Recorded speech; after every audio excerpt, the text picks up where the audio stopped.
Jeudi 29 mai 2025, 10 h, l'Assemblée provinciale de Lomami s'apprête à ouvrir sa séance plénière. Honorable président de l'Assemblée provinciale de Lomami, la gare sont rangées pour vous accueillir et vous rendre des honneurs à l'occasion de la séance plénière de ce jour. Bon service, honorable. Priez à vous autres. Les 4 membres du bureau, dont le président, le rapporteur, les rapporteurs adjoints et la questeur, font leur entrée solennelle dans la salle de plénière sous les applaudissements contenus des députés provinciaux. Le président de l'Assemblée, Patrick Ilolo, s'installe confortablement dans son fauteuil, prend le marteau et déclare l'ouverture officielle de la séance. La séance est ouverte. Conformément aux us parlementaires, les présidents présentent les points inscrits à l'ordre du jour, qu'ils soumet ensuite à l'appréciation de la plénière. Votre bureau vous propose les projets de l'ordre du jour. 1. Examen et adoption de l'ordre du jour. 2. Présentation du rapport de la mission effectuée par les 4 membres du bureau à Kinshasa. 3. Présentation du rapport d'intercession de mars 2025. Et 4. Enfin, élection et installation du vice-président de l'Assemblée provinciale.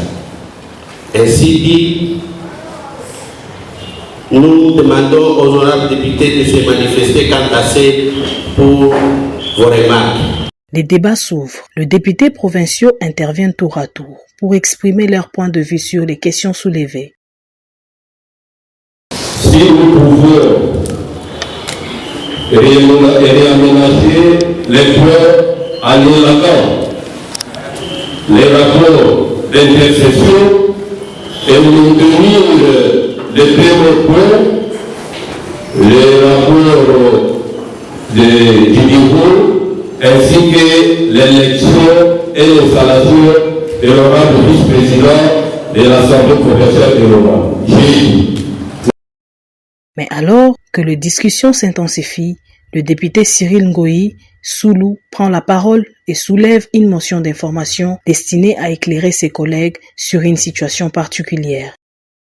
Honorable Président, honorable membre du bureau, honorable député, très chers collègues, je sollicite la parole à motion d'information. Honorable député, honorable membre du bureau, très chers collègues, nous avons suivi tous la radio nationale congolaise, la RDC, la dotation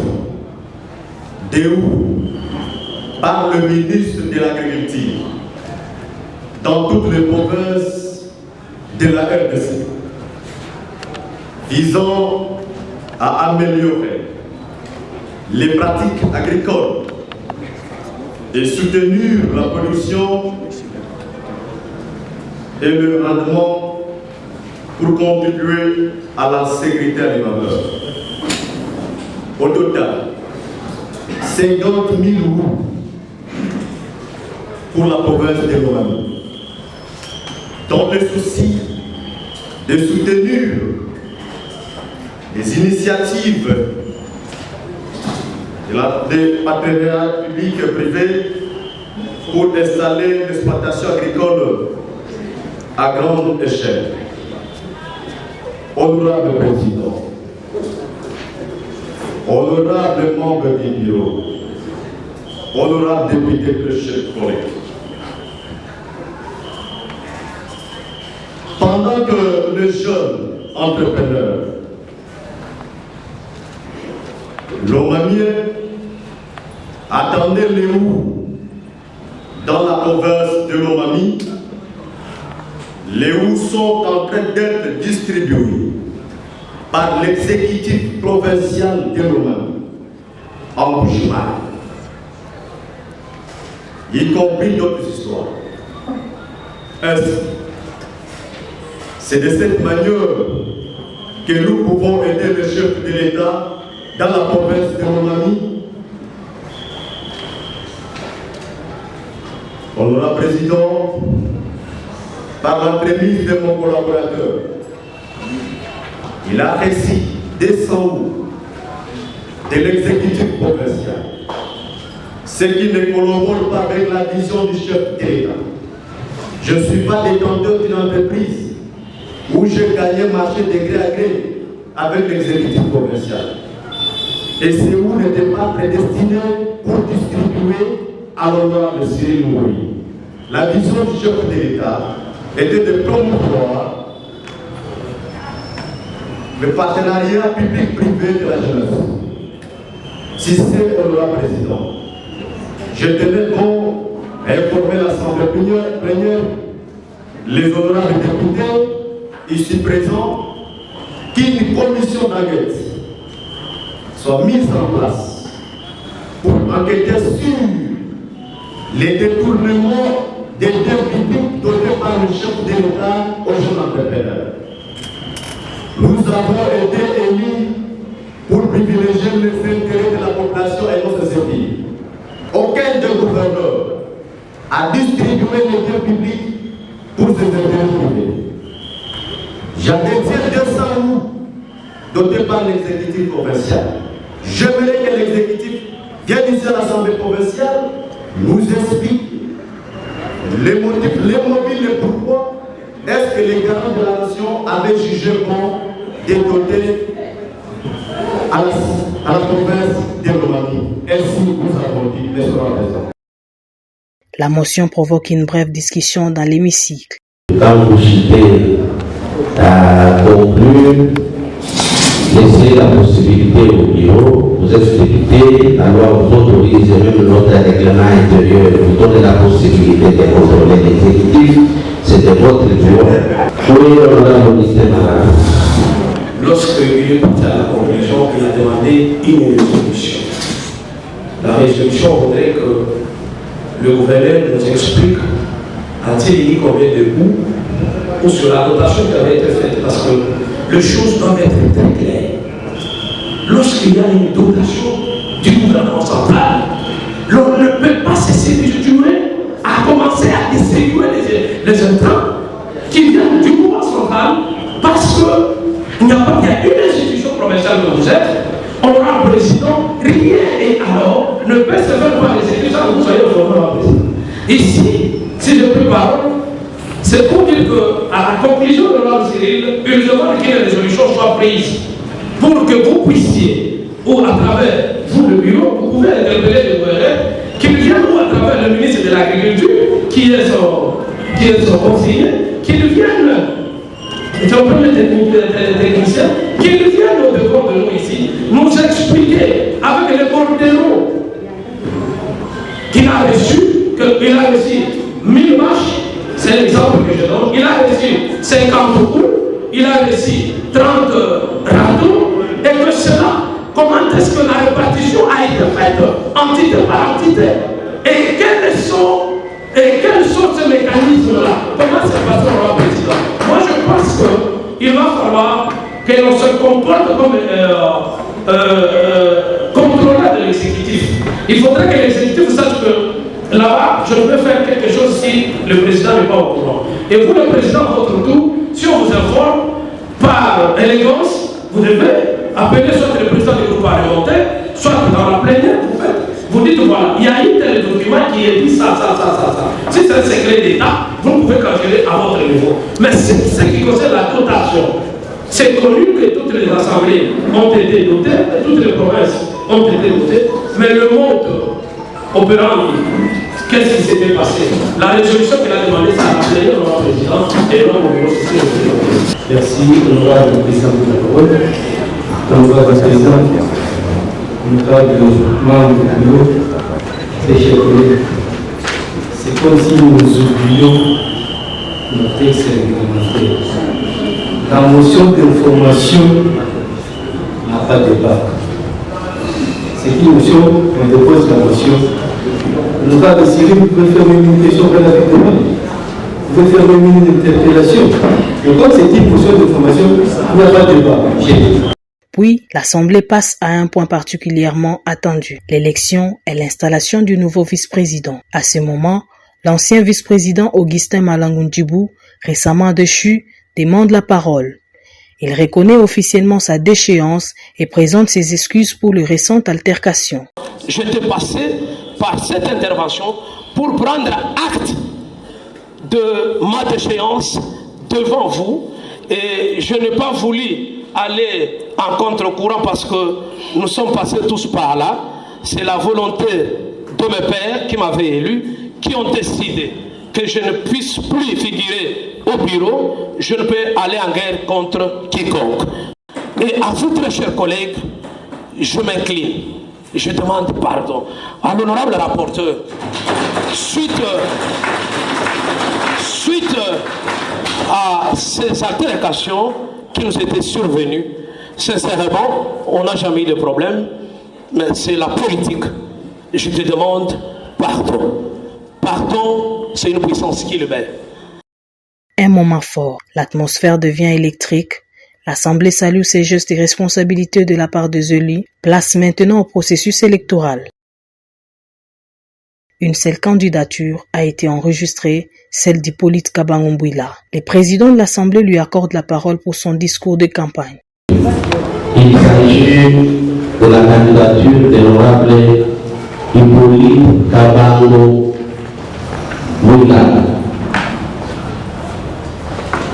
Alors, comme les us et coutumes nous obligent, je m'en tout droit pour l'accorder la parole pour non seulement sur le discours de campagne, mais il doit se comporter comme candidat vis-à-vis de l'honorabilité. Honorable Président, honorable membre du bureau, honorable député et estimés collègues, je m'appelle Hippolyte Kabangombuila, marié et père de 5 enfants. Je suis du groupement de Bakwa Kanyeba, secteur de Lukashi-Loalou, territoire de Kabinda, licencié en sciences exactes, option conception des systèmes d'information. Je fais comme études et diplôme, j'ai un master 2 en cours à l'Université pédagogique nationale, département des mathématiques et informatiques, orientation informatique, spécialisation process mining. En français courant, on appelle ça la fouille des procédés, qui est une science à cheval entre le business intelligence, l'intelligence artificielle et l'analyse des données. J'ai reçu ma licence à l'Université pédagogique nationale avec mention distinction en 2013. Mon diplôme de graduat, je l'ai reçu en 2011 à la même université. En 2006, j'ai décroché mon diplôme à Kabinda, à l'Institut Boumouni, dont on avait l'habitude d'appeler à notre époque INIBU, parce qu'on rivalisait avec l'UNICAB à son temps. Comme expérience professionnelle, honorable député, estimés collègues, au-delà d'être député provincial à ce jour, j'ai été cadre de collaboration à l'INPP,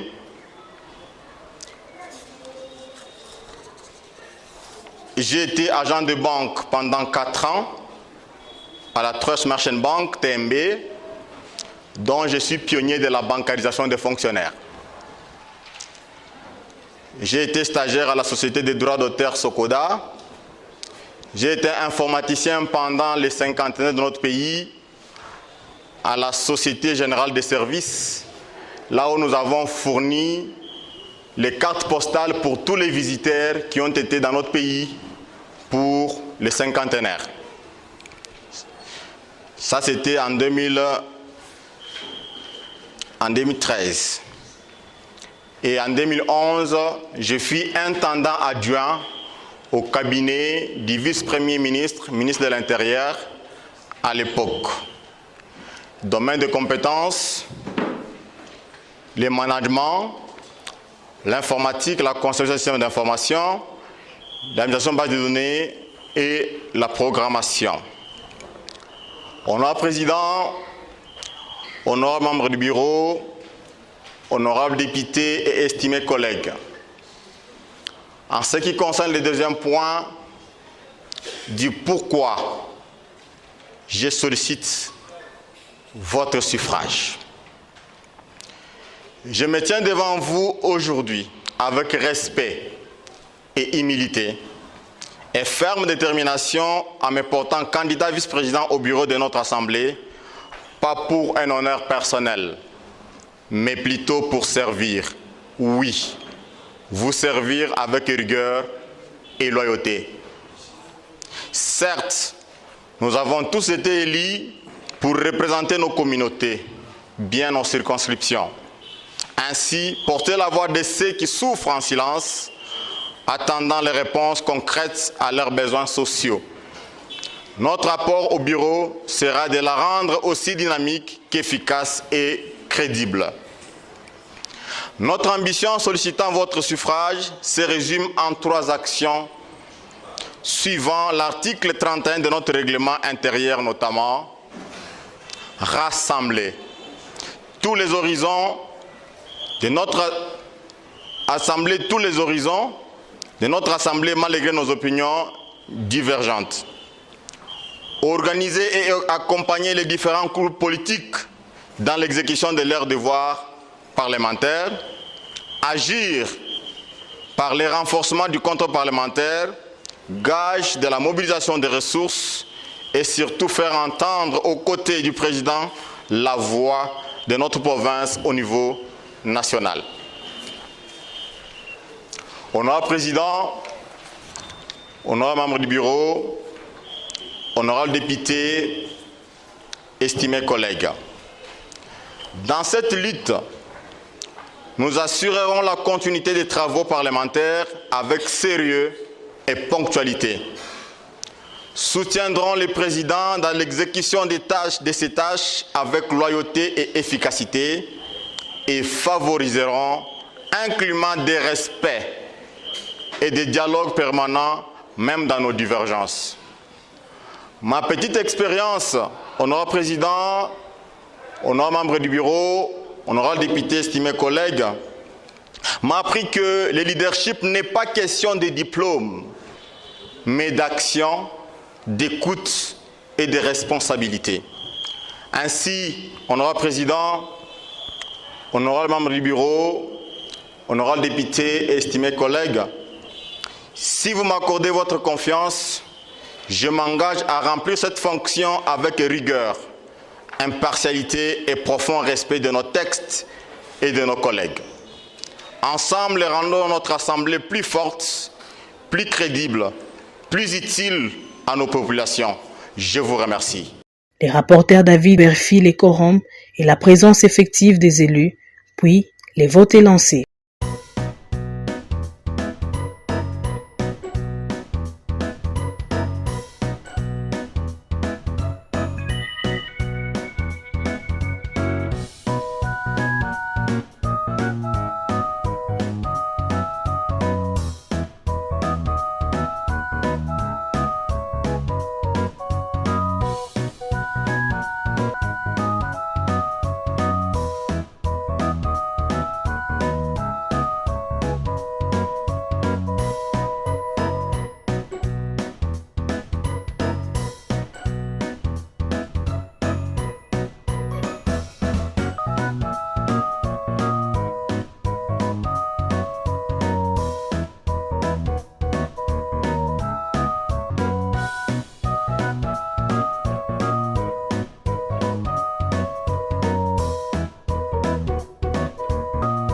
Les dépouillements s'effectuent dans une atmosphère calme mais attentive.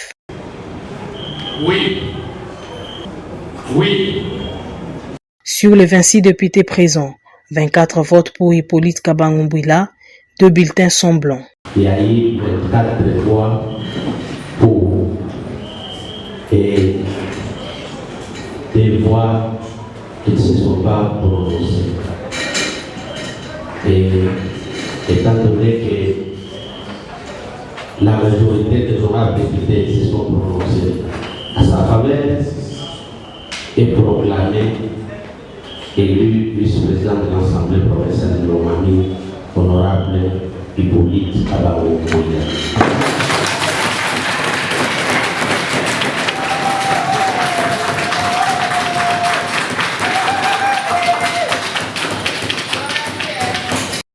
Après cette victoire, Hippolyte Kabangou Mbouila est invité à saluer ses collègues.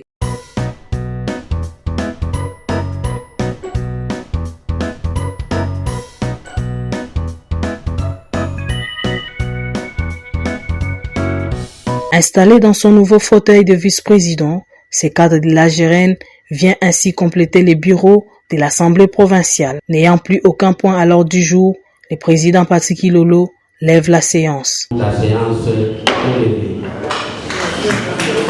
À la sortie, le nouveau vice-président Hippolyte Kabangou Mbouila s'adresse à la presse. C'est un sentiment d'humilité, de responsabilité et d'engagement dans les missions qui me sont confiées dans notre règlement intérieur à l'article 31.